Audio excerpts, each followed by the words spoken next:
Hey guys, are you ready to transform your mind so you can transform your life? Coach Myrna brings you one-on-one coaching and expert guests weekly to help you to grow. Because happiness is the progressive realization of a worthy goal. Looking for personal growth? Let's do it.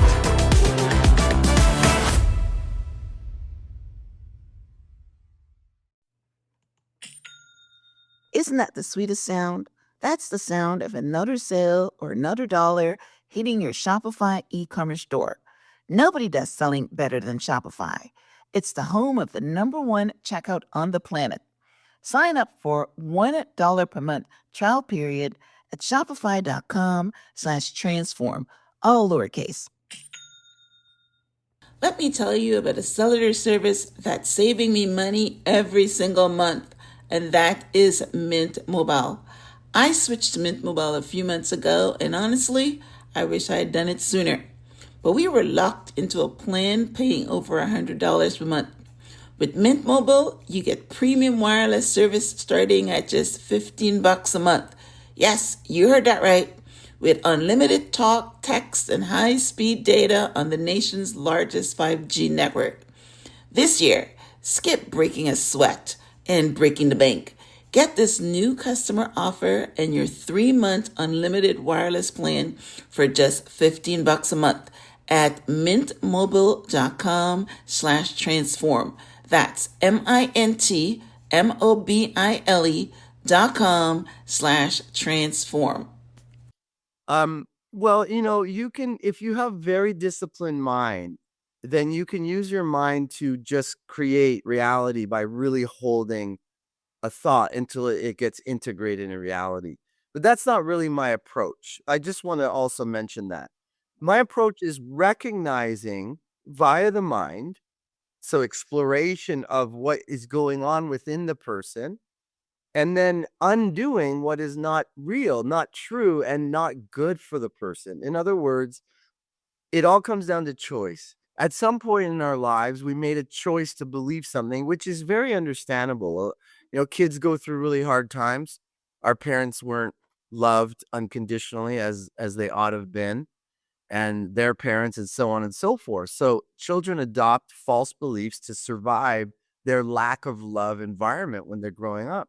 That, it helps them survive by, it's like a Band-Aid at the time.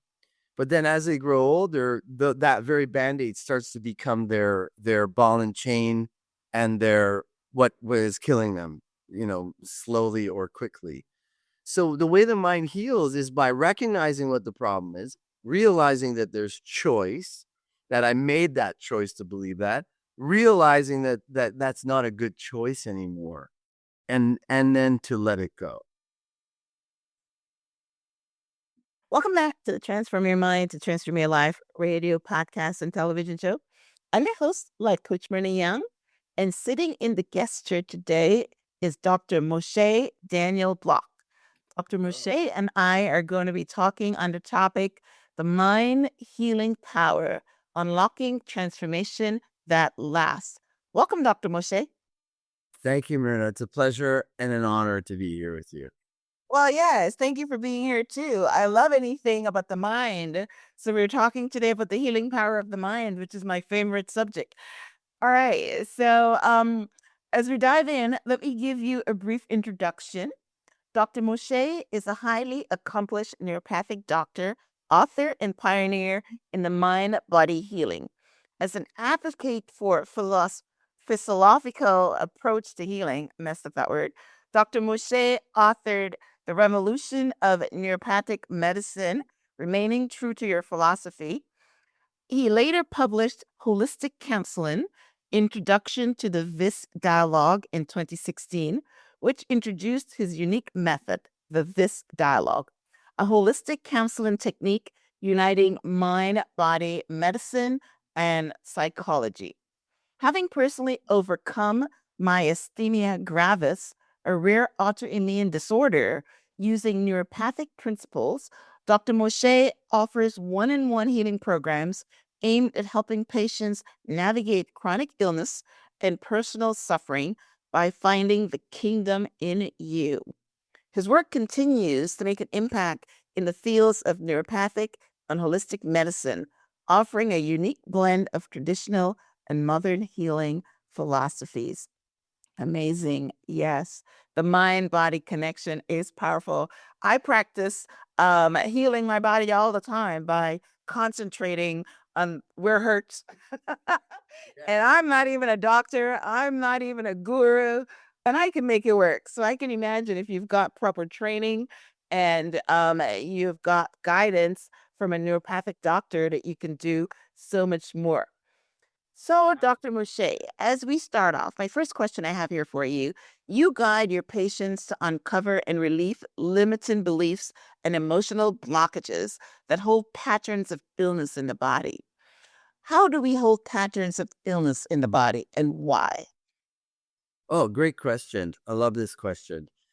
So, we've heard from Eastern philosophies and cosmologies like that that the mind and body are one, and I see it as a relationship where the body reflects what's going on in the mind. So the our bodies, these vessels that we inhabit, are are designed to respond to harmony and healthy ways of thinking, or to reflect unhealthy and toxic ways of thinking. Just like if you eat eat toxic food, your body accumulates toxins. Well, if you think toxic and false thoughts, your body will store these in by reflecting the nature of the energy of what the thought is about. So if a person has literally feels like the weight of the world is resting on their shoulders, they'll have shoulder issues. If they feel like they're weak and incapable, well, then some part of their body will stop functioning at full strength. It will feel weak.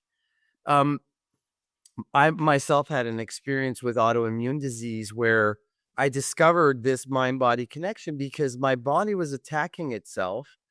Autoimmune is that, like, the body is literally attacking itself, right? Right, right, right. Because I was attacking myself. I was being very hard on myself. I was judging myself critically for not being perfect. So first I had this false belief that I needed to be perfect, and then I would be the judge, jury, and executioner when I wasn't, and I would attack myself, and then the body just basically reflects that like a faithful puppy dog. And so that's how the body stores the information that's being conveyed to it by the mind, and it doesn't have the choice. It just does so without questioning, basically. Okay. Yeah, I've heard of that before, but I love your word of patterns of illness. So what is a pattern based on, let's say we're using your same analogy. What is a Yeah. pattern? Right. Mm. A pattern is like a theme, a repetitive theme that a person will continue to do in certain given situations. So let's say a person has an issue around authority because one of their parents or both were domineering, and then they're like, we could respond in different ways to that. We could become very meek and like sucking up, sycophantic or sucking up to authority, or we could be like strong fisted and like rebellious and like nobody's going to tell me what to do. Mhm. But let's say we have an issue around authority, then whenever we encounter or think we encounter someone in a position of authority, there'll be a pattern of response. So it might initially be an anger reaction, depending on where the person carries this. If they carry it strictly in the subconscious and then there's no expression, when they rub up against authority, it'll trigger a reaction in them to um, either become get into a stress reaction. They might get stressed out, might start sweating, they might feel lightheaded, or they might literally be some kind of reaction to that. So a pattern of illness is something that we could see, which is not just a one-off thing. It's something that's repeated. It's related to our karma. So if you have karma, right, it means that you're getting it means there's something to look at there. When we have a pattern, it means it's something to look at for sure. Okay. Yeah, I understand the reaction because I do a lot of conversations on this show about trauma and childhood trauma and, you know, we hold issues in our tissues was one of my favorite titles, things like that. But what I didn't understand is the patterns of illness. So, um, we understand, not everyone has an autoimmune disease, but let's say that maybe I might get colds all the time because, talk about something that someone gets all the time, like the flu or something, because of a pattern of thought. That's what I'm kind of think. How Right. do we hold the patterns? Right, right. Okay, so let's say, very often if somebody's getting continual colds or flus, Mhm. then there's obviously a problem there. So then we would trace the problem down and try to determine what's leading to it. So one common pattern of illness is that people overdo it and they don't listen to their bodies. They don't get enough rest. They don't eat well enough. They're probably not getting very good water. And so there's a disconnect with their literally not listening to their body and their emotional field. So, what's that about? It could be about a number of things, but one of the things that it might be about is that the person is pushing themselves because they're trying to gain value externally by some form of success. Right, right. That's why they push themselves because they think, well, my value only comes by X, Y, or Z. $1 million a year, fancy clothes, whatever. Right. And so they're pushing themselves. So really, the pushing themselves is not the root cause. It's just the problem. They're pushing themselves beyond what their body can handle, not getting enough rest. But it all boils down to the belief that I gain my value by being successful. And that's not uncommon in America. It's quite a common pattern. Right. Yeah, we all feel like I am inherently not good enough. This is the belief. I'm inherently not good enough, and therefore, in order to be good enough, I need to have the perfect body, or I need to be making a lot of money, or that kind of a thing. Then I'm good enough. So I will override my natural bodily inclinations and needing rest and good food, and that thou can predispose me to getting lots of flus. And the flus are messages. It's like, hey, slow down, Slow down, not crazy. not only slow down, but find your value beyond what you think you need to do to have value. Okay. All right. So that reminds me of a saying that I heard that, when you said listen to your body, pain is your body trying to make you slow down. It's trying to get your attention. And a lot of people override it or take a pill or override it because they've got stuff to do. I remember a book that I read where this guy was like running on broken legs, strapping it up with duct tape, that kind of thing. So I understand what you're saying that, sometimes the body tries to get your attention by all these flus and things like that because of the patterns that you're creating. That's amazing. All right. So let's talk about the mind. You say the mind is the most powerful place for healing and is truly the root cause of illness. So how do we heal the mind? How we use the mind to heal the body? Oh, I love this question. So first of all, I that those are my words, and I do put that in relative, like when we're talking about what you mostly encounter out there in the world, especially in conventional medicine and even in functional medicine and even in naturopathic medicine, is this idea that, well, there's something wrong with the body, so we have to give it something, or we have to do surgery. So we need to give it a supplement or a drug. So it's very material based. So in relation to the material based general approach, the mind is the most powerful. But I do think that there are levels of us, of human beings, in relation to the divine nature of God that are even more powerful than the mind, say, which is just pure faith. Now, I think that also involves the mind, but I just wanted to set that caveat right before diving in. So how does the mind heal the body? Well, you can, if you have very disciplined mind, then you can use your mind to just create reality by really holding a thought until it gets integrated in reality. But that's not really my approach. I just want to also mention that. My approach is recognizing via the mind, so exploration of what is going on within the person, and then undoing what is not real, not true, and not good for the person. In other words, it all comes down to choice. At some point in our lives, we made a choice to believe something, which is very understandable. Kids go through really hard times. Our parents weren't loved unconditionally as they ought to have been, and their parents, and so on and so forth. So children adopt false beliefs to survive their lack of love environment when they're growing up. That, it helps them survive by, it's like a Band-Aid at the time. But then as they grow older, that very Band-Aid starts to become their ball and chain, and their what was killing them, slowly or quickly. So the way the mind heals is by recognizing what the problem is, realizing that there's choice, that I made that choice to believe that, realizing that that's not a good choice anymore, and then to let it go.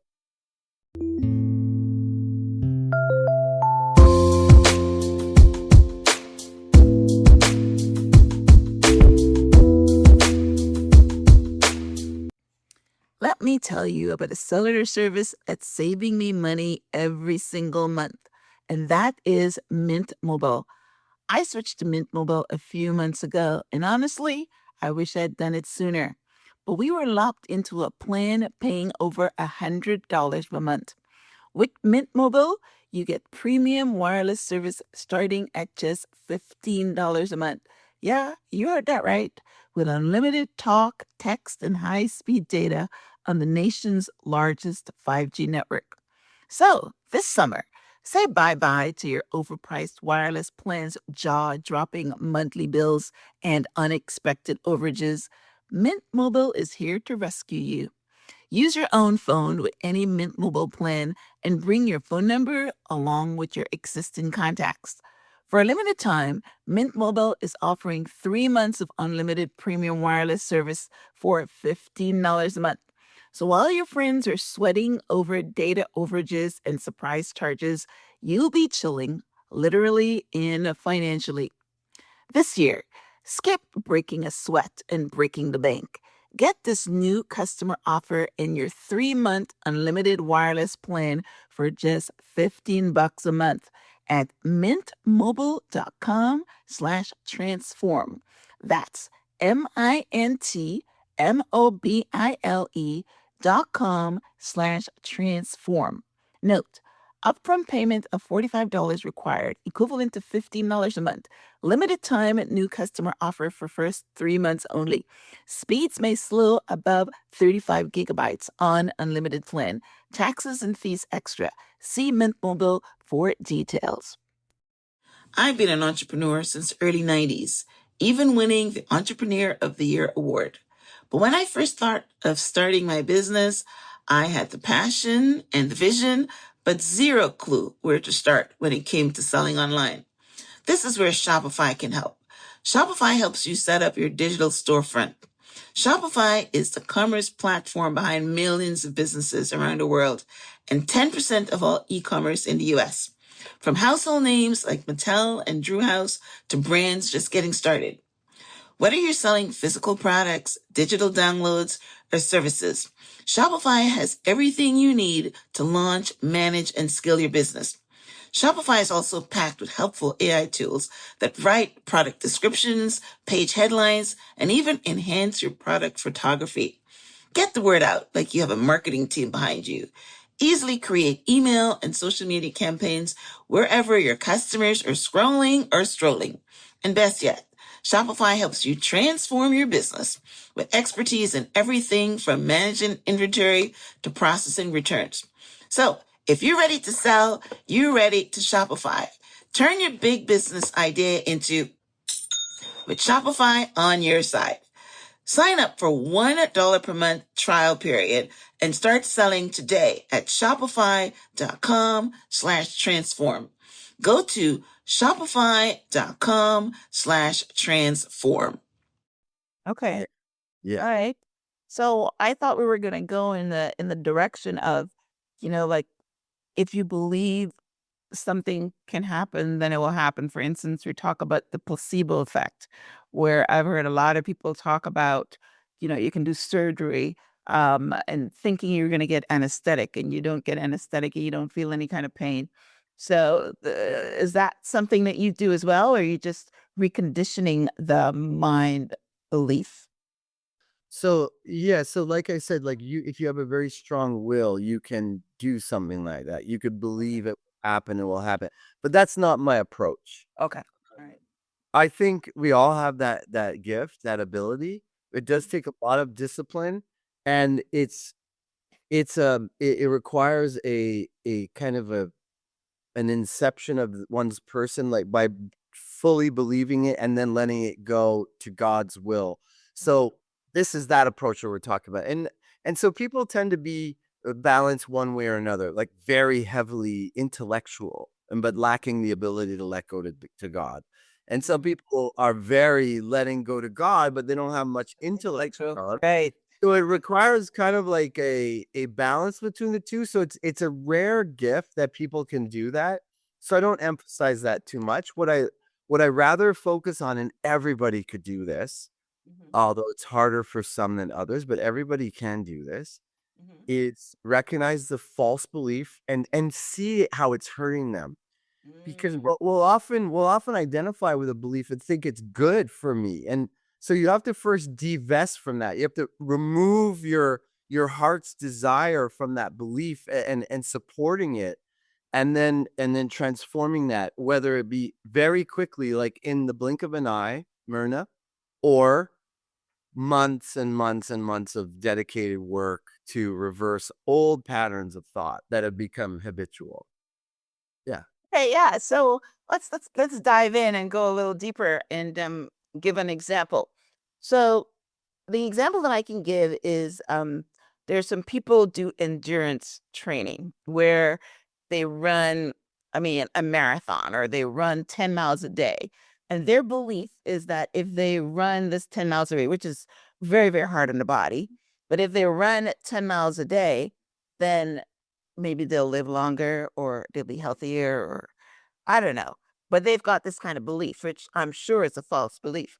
So, how do you go about divesting them from that belief? Because obviously we're talking about illnesses. They're gonna, running is very hard for you. So your legs are gonna give out, or your joints are gonna give out. You're gonna be, you know, thin. There's a whole bunch of things that goes with this running 10 miles a day kind of thing. That's the only one I can think of. But Yes. right. So let's talk about that one for a minute. How do you get them to remove that from their psyche? It's impossible unless there's some kind of suffering as a result of the false belief. So a person will not, you can't, you can lead a horse to water. But you can't make them drink. I like Yeah, that. but Right, right. well, you can't even lead them to the water, never mind get them to drink the water, if they are still invested in their ego and still liking the results, the fruits of their egoic labor.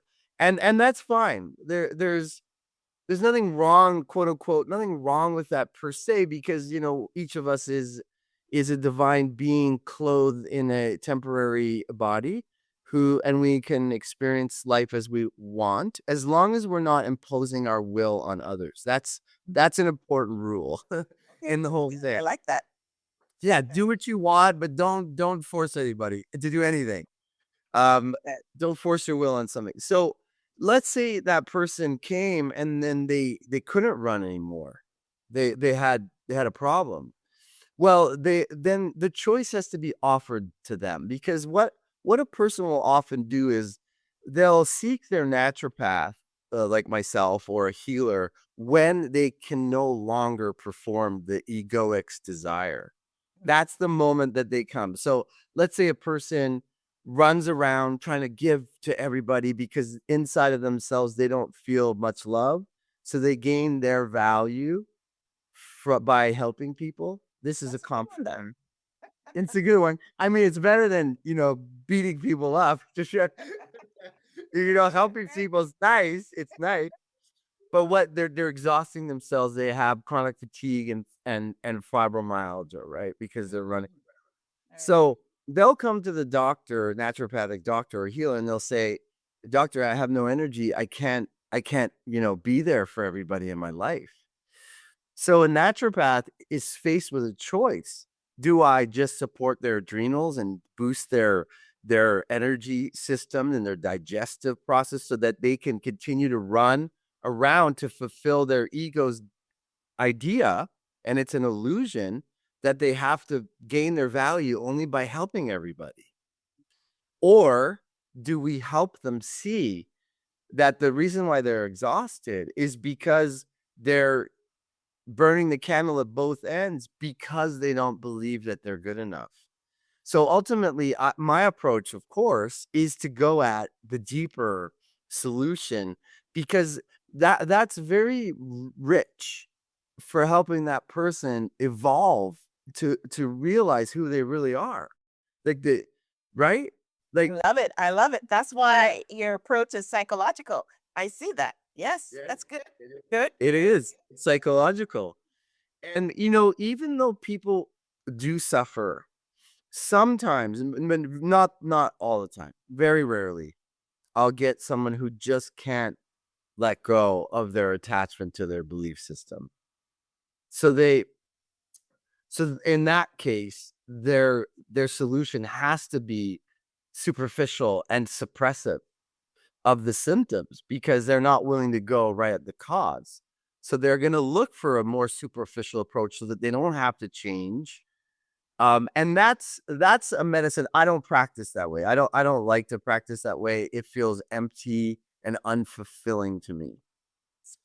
Because I can see you're coming from a position of faith when you talk about the kingdom in you.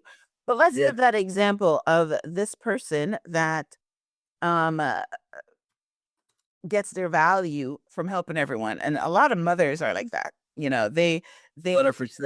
they they help them. They're givers, they're healers, they're nurturers, right? And at the end of the day, they have nothing left in their tank.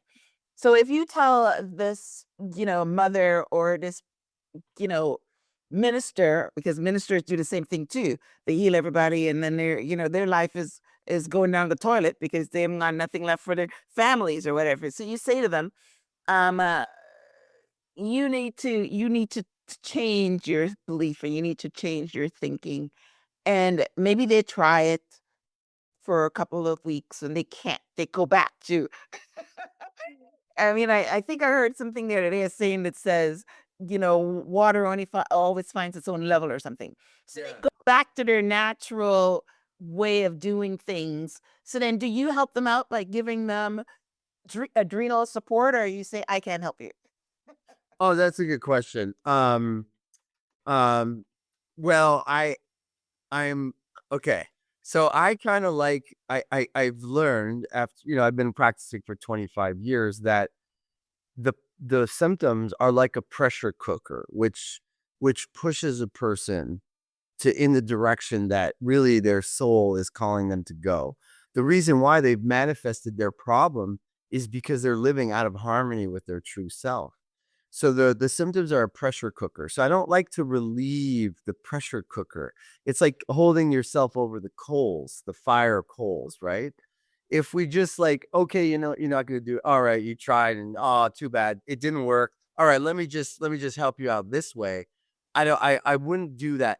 In some situations though, the situation does make sense to just do a superficial rescue of the person because they can't heal. They're not in a position to heal. They they have such low energy that they can't even think. So they can't access their mind to do anything. They're totally wiped out emotionally. So they do need some support in those situations. And so yes, I will do that when it makes sense. But just because a person's like, I went back to my old ways, I'm not gonna just bail them out. I'm gonna bring them back to that place. Okay. I'll bring them back to that place. And um when people it's okay that they can't get it right away. They're not, it's not high school and you're going to fail out of life if you don't get it right away. That's okay. Hmm. uh, and it's understandable, right? But really, that having the symptoms be their people usually the symptoms will manifest in such a way that it's very inconvenient for the person. They're not happy with those symptoms. Not a lot of people are okay with the symptoms that manifest, and there's a reason for that. It's because it's God's way. It's God slash the truth, and those are one and the same to me. It's the truth's way of pushing that person to wake up. So the symptoms are a messenger, a blessing in that regard. Yeah. So unless necessary, and sometimes it is, but unless necessary, we don't want to touch those symptoms in that way. We want to help the person heal from within, and then the symptoms will naturally resolve. Right. Yeah, yeah, I yeah. like that. That's true. Yeah. Well, that's being committed to your belief system and belief that you can help the person. So I love that. Right. So it might take a little longer, but right, because I know there's people that are very, very unable to make changes. They're like stuck on it. They don't realize they haven't gone deep enough. When we go deep enough, Myrna, you can't deny the truth when you go deep enough. Um, like let's say somebody's depressed. I used to think when I was like a kid, just get over it. Change your mind. Just get over it. Stop thinking depressed thoughts. Just get over it. Until I myself experienced tremendous depression, and I understood how anybody could fall, and how deep that could be, and how hard it is to navigate. Um, However, by going deep enough, we get to that point inside where on the surface it's very tumultuous, like the ocean, a lot of movement of waves. But when we get deep, we get into a very place of organization, of calm and peace that informs the truth. So when we get to that place where we realize that truth, we don't need to make as big an effort to try to force our will to change. We realize it's just wrong for us to believe that. So it can clear and it can come back. But then going back to the truth, it's like another dose of the remedy. You get another dose of that remedy of truth. And eventually, and it could be one time or it could be 25 times. It depends on the person, depends on how long they've carried it, how old they are, lifetimes. We could be talking lifetimes. But eventually it clicks, and then they're past that, and it's not a battle anymore with the ego. Like, I gotta force myself. Don't eat that chocolate cake. I want the chocolate cake. Don't eat the chocolate cake. We don't need to do that anymore. Wow, I love that. That's going to be my biggest aha moment from our conversation today, I think, because you're right. I was under the impression that yeah, you can't tell somebody to get over it because it's a chemical imbalance and there's a whole bunch of things going on. But I also know the analogy of, because I've heard it before, where, there could be a storm happening and there's all these winds and the waves, but if you go deeper into the ocean, it's calm. So you're using that analogy to heal yourself. You go to the calm, and I like the word that you use, it's all organized. And if you can get there, if you can get deep and you go to the source, I was listening to um, uh, a sermon on the weekend, and the pastor said that you always have to understand the source. You have to take an axe to the root, and I love that because yes, you go to the root. You go to if you follow the roots all the way down to the earth, and you understand what's coming up that tree, right? And you get there. So that's amazing. You mean you should be a psychologist instead of a doctor. Are you both? Well, yes, in a way, I'm both. Like naturopathic doctor, so I'm a naturopathic doctor, and in our scope of practice, we learn counseling. So we're allowed to be counselors slash psychotherapists. Right. And so what I'm doing is I'm focusing on that modality. Although I also do homeopathy, and the two go really well together. But yeah, I am a kind of a psychologist in a different way. The V's dialogue that I've developed after 25 years of practice, based on the work of Barry Neil Kaufman, called the Optiva dialogue. I ask people questions to get them to reflect deeper and deeper. I don't give advice. I don't give advice. I once in a while, when we get down to the place of peace and organized truth where the person is seeing, then I'll share my insights, but it's from a position where they already are there. I don't give advice because I've noticed, Myrna, I'll be working with someone and I'll be asking them questions. And if I start to talk like a doctor, like I have a position of authority, of knowledge or expertise, the person's look on their face changes, and they'll go from reflecting within, and they look like they're empowered, they're being themselves, to like externalizing. They'll start staring at me like I'm the guru, I have all the answers, and their god-given ability to know themselves and to recognize truth in themselves goes out the window. He goes right out the window. So that I'm very, very careful around that dynamic. And I use my authority, and I'm putting in quotation marks, or because there is some authority being a doctor. I use that authority to just ask questions and to be aware of where I want a person to go, and not let them squirrel away from where they need to see, because people do like to squirrel as well. Yeah. Uh, Yeah. and yeah, yeah. I'm getting a lot from this conversation. Boy, there's so many nuggets. It's like my fourth one. But Good, good. it's really interesting. When I was in coaching school, that's exactly what they told you to do. They said that you um never give advice. You always uncover it, right? And then everybody started away from that coaching practice. Like when somebody comes to me now for coaching, they want you to tell them, what's the plan? Yeah, yeah, How are you going to do it? Are you going to get there? A yeah. totally different thing. So I understand exactly what you're doing. You are the guru. And you know what? That does not have transformation.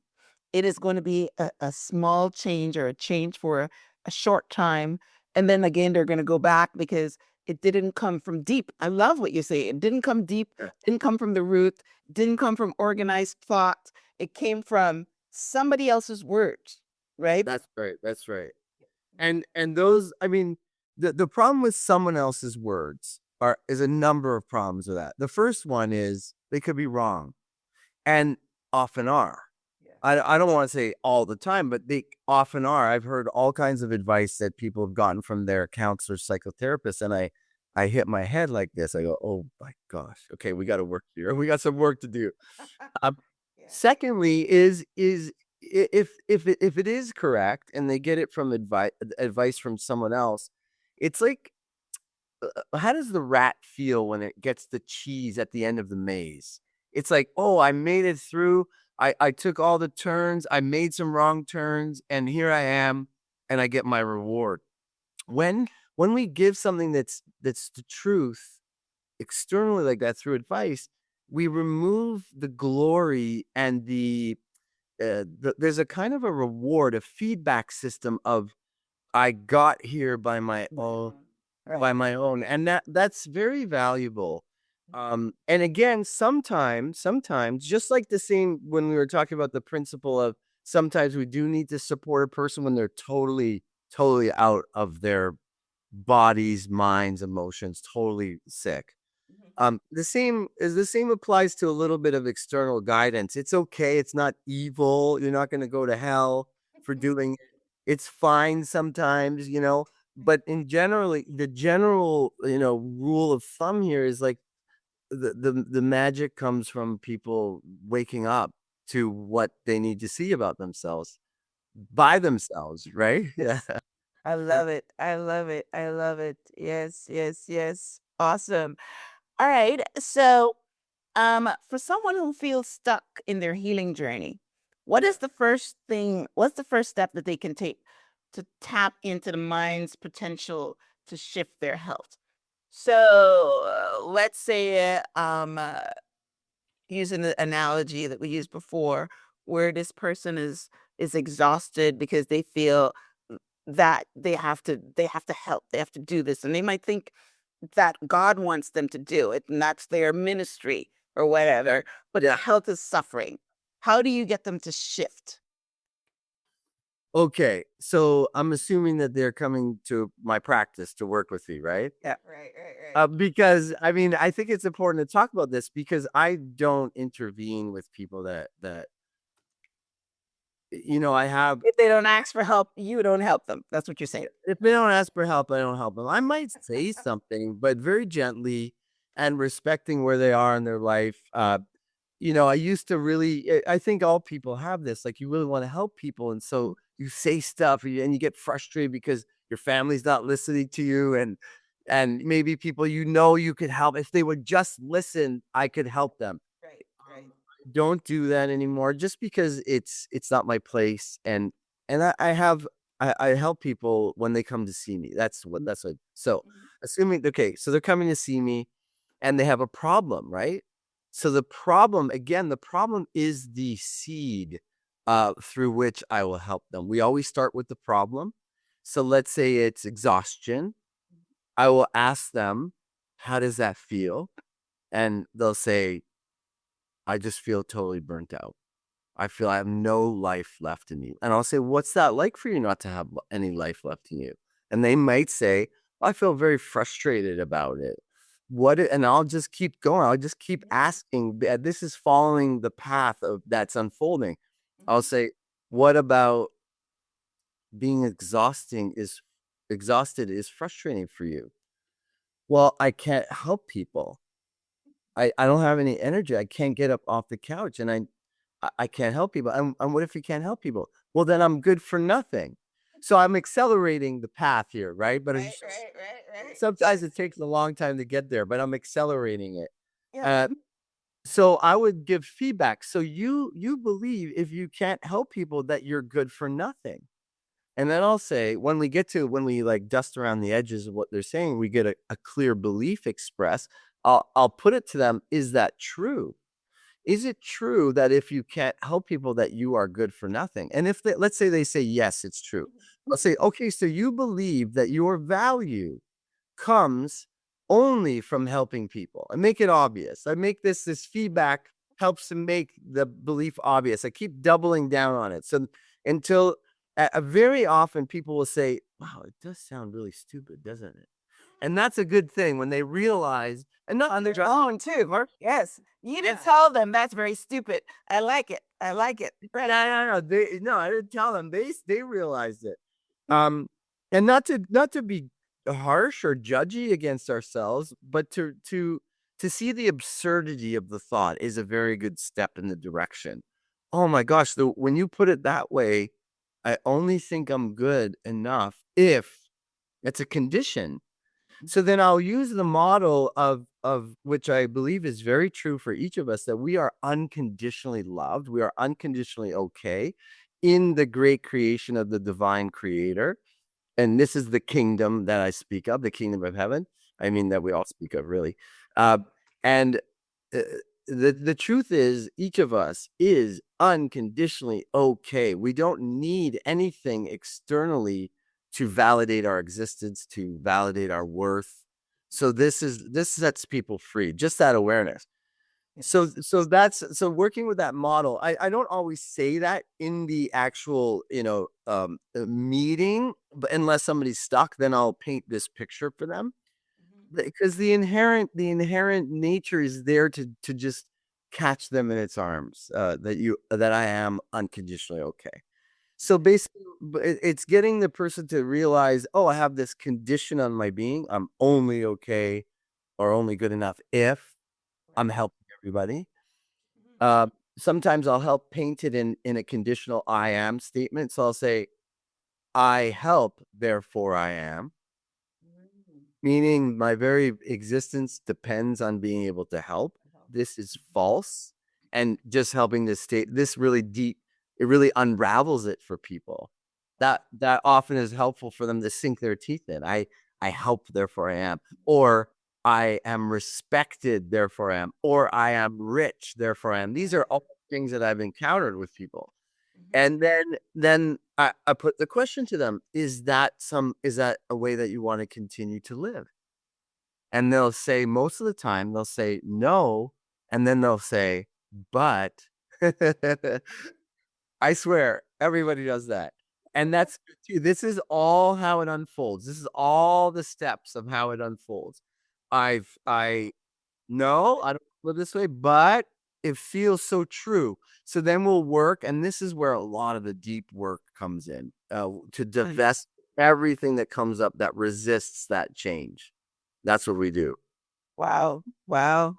I absolutely love it. I could see it working in not even in health related issues because a lot of people go around believing that you're right, they're not good enough. And it's the most I think that anytime someone has a problem, 99 or 95% of it is usually a feeling of unworthiness or they're not good enough.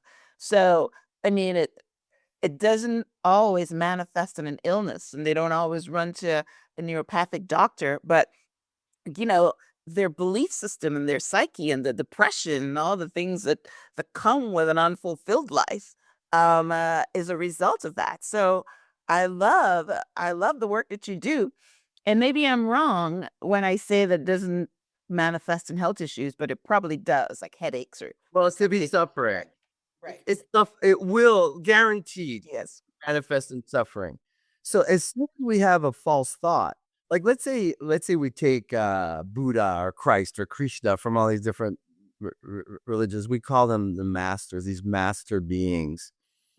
If they developed a false thought, it would feel like a rub, and it would be like the pee under the mattress. It would, and then the emotion would accumulate around that and start to get dark, and then they would suffer from this dark, heavy feeling instead of the lightness of being. And then that would become bodily issues, and then they would suffer because they can't pick up a bag of groceries or walk up the stairs anymore, or et cetera, et cetera. So the suffering starts. You know what? Some of the worst suffering is when it's that teeny little rub and it's the pee under the mattress. That's the worst because the pee will feel like a mountain of discomfort in a system that is almost completely harmonious. Right. Yes. So yeah, yeah.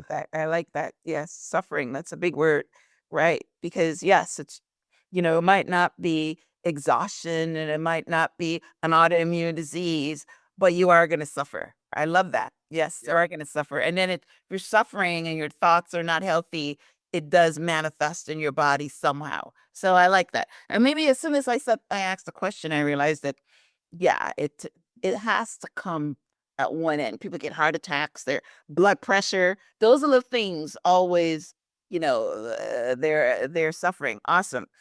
Yeah. Well, I love what you just talked about there about uncovering the to get to the calm at the bottom of the storm and with your dialogue.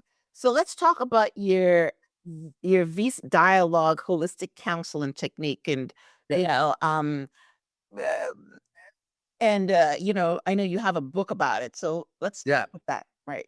Yeah, so I introduced, like, I gave you a basic overview of what it looks like. It's this system of asking questions.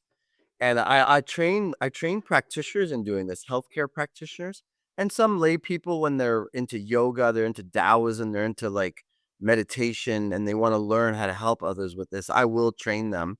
Um, and the V's Dialogue, yeah, I have a book. It's available at Amazon. It's just called Holistic Counseling with no W, by myself, Dr. Moshe Daniel Block. And the subtitle is Introducing the Beast Dialogue. A lot of people have gotten a lot out of reading it because they start to ask themselves questions. And that's something that they could do. Anybody could do this, is just ask yourself questions and create a little app in the back of your mind. You don't need a lot of, free memory there. Just low energy running app to monitor what you're thinking on a day-to-day basis, on a minute-to-minute basis. Not like an insane person, like scrutinizing every thought, because you could drive yourself nuts with that. But just very mildly, just learn to watch your thoughts and watch your feelings. And then you can spot those moments in time when certain thoughts just, wow, I don't, gosh, that's not a very good thought. I don't want to think that. It's not true, it's not helping me, or it's not good for me. Any one of those three, that's a thought that you want to put out the window. And so, I mean, all these things lead us on a path of discovery, right? Like, I would urge people to um, take the step if they haven't fully committed to the path of discovery, the path of truth, the path of healing, and these are all the same. So the V dialogue is I offer my services, and I also train people to help people on their evolutionary path through the path of suffering. Yes, through the suffering. And often that suffering has become physical, but it could just be mental or emotional. There's plenty of Right. plenty of mental health issues on the planet right now, and emotional Yeah. issues. Yeah. Yeah. Yeah. Well, that's basically where I was going with the question originally. And then I realized that yes, there's going to be some outlets, whether, you just wrapped it up in a bow there, whether it's mental suffering or whether it's bodily suffering, or it is going to, it is going to manifest itself in some way. Now, as you were talking, I get thoughts in my mind and I've learned to catch them. And I did an episode way back years ago about ants, automatic negative thoughts, and all I could do myself when it comes to me is like shake my head and be aware of it. But what do you do with it? What do you do? What do you teach people to do with these thoughts when you catch them? Well, that's the thing about deep diving. Again, we need to deep dive because you in order for a person to really let go of something, they have to see the choice that they have, and that really comes because these thoughts, these ants you're talking about, Yes, right. they dwell in the subconscious mind. And for me, the subconscious mind, I mean, we sometimes like it sounds very mysterious, but for me, the subconscious mind is simply a layer of thought that you forgot you have always been thinking. So as a kid, you thought about it a lot, and then it went sort of a little bit back. Went into the back of your mind, and then, well, then it went beyond the back of your mind into your subconscious thought. Right, So right. those are happening nonstop, but we forget that that's what we were thinking. So you need to remind yourself by deep diving and recognizing it's like, oh my gosh, that's what I'm thinking. And I started that maybe when I was 4 years old or 5 or 10 or whatever. These are when these thoughts usually start. So, we can. So it's good to have that full and deep understanding by a deep dive and sit with ourselves till we have that deep clarity. And then if the ant comes up, because it's likely to come up, even after you have the deep dive, it's still going to come up. Then it's good to have a mindfulness, recognize it happen, stop it as early as you can. Don't make it the enemy, just recognize it. This is why I give people a 3-step homework. I say, okay, can you observe this thought when it's happening or the pattern? Right? Oh, this feeling I'm not good enough. Or the doing the thing because I feel like I'm not good enough. Any of that pattern, any of that big blob of stuff that comes together, can you recognize it? Most people will say, yes, I can. So the second thing is don't engage. If you feel like you wanna beat the crap out of and you want it to go away and you wanna fight it away, that's engaging. Don't engage in it that way, and also don't engage in by literally, like, saddling it up and riding it like a horse. Don't jump on it like it's reality. Just sit in that place of observation. "Okay, here's what's going on with me. There it is. I know you. I know you. You've been with me for a long time, pattern. Right. I know what you're about. Hi." Just say observe it, but don't feed it, okay? And then it's gonna shrivel up, and at some point, the 3rd stage in this 3-step homework is I call it optional, but when the time is right, then you let it go. And it might be right, you're laying in bed and, like, a little breeze blows open the window, and you just I don't know, maybe the light of Jupiter is shining through the window and gets you right in the eye, and you're like, "Okay, I get it. I don't need to carry this anymore." And when you feel that, then really go with it. Just really don't get distracted by anything. Just go deep and let it all go. So that's the 3-step homework. Yes, I love it. Yeah.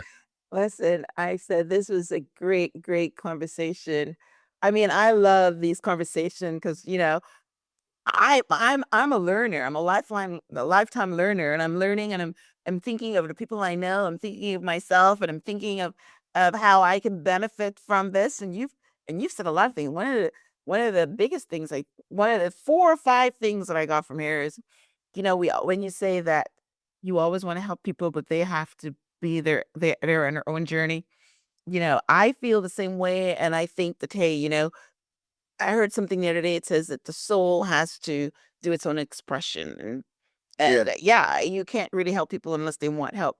And there's so many people want to fix people, and they really can't fix them until they want to be fixed. So I love our conversation. I love everything about the deep dive. I love the questions, not feeding people the answers. Listen, I love our conversation. Thank you. Thank you. Our neighbor conversation. This is deep dive to me. It's amazing. Oh, wonderful. I love it. I love it so much. Just one quick thought about when people want to fix people, they're externalizing their value. That's back to the same principle. If I could fix that person, well, then that reflects That well makes on me me, feel right, right. and that compensates for how I don't feel good enough in myself. Yeah. Yes, that's amazing. Amazing conversation. All right. So you've got a couple books. Tell us about your books. Tell us about your website. Yeah. You were talking about the one about this psychology. Yeah. You have the revolution of neuropathic medicine, remaining true to your philosophy. So tell us about Yeah. your books. If you have a website, social media, you can tell us about that, so people can follow you and get um uh, attached to this great work that you're doing. Thank you. I do appreciate that. So the best and easiest way to reach me will be through my website, Dr. Dr. dash like a minus sign Moshe Moshe.com. And then through there, if you're interested in working with me personally, it's clear. You just say like book an appointment or something. That's what it said. And if you want to train with me, you could also reach me through there. Just contact me through there. And my books are Holistic Counseling, Introducing the V's Dialogue on Amazon, and I also have a book called The Revolution of Naturopathic Medicine, it's a philosophical book, and I wrote it basically for the people in the profession as a bit of a wake up call to not try to gain credibility by emulating conventional medicine. Too late, too late. The profession is heavily influenced at the college level by the conventional medical establishment and big pharma and all that stuff.